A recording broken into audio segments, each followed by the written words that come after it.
we've got here today is a door leading to the exterior that has a draft coming from this side.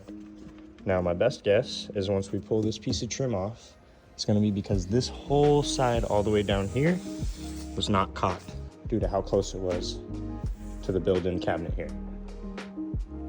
But also what I've noticed is once we come along to the outside, I've already taken care of this part, but this piece of trim here on the exterior of the door had an increasing size gap from the top where it was about 1/16 of an inch all the way down to about 3/8, just under 3/8 of an inch here at the bottom.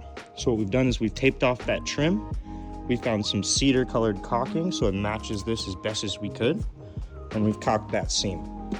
Once that seam is dry, we're going to come over to this piece of trim here, pull it off, and take a look at the inside. Now my guess is there's not much going from behind this to this side here, and we're having a lot of air flying through this crack coming right out on this side.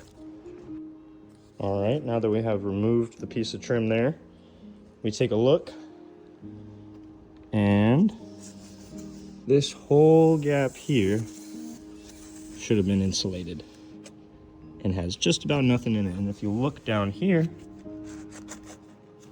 we got a lot of dirt and pine needles and whatnot stuck in here. And you look at the back of the piece of trim here, same situation going on.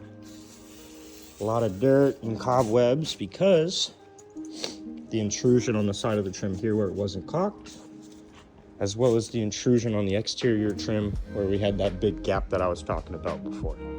Now that we've taken care of this gap, we're gonna let this caulking sit for a bit before we come here along the inside, and we filled this whole gap here with our window and door foam.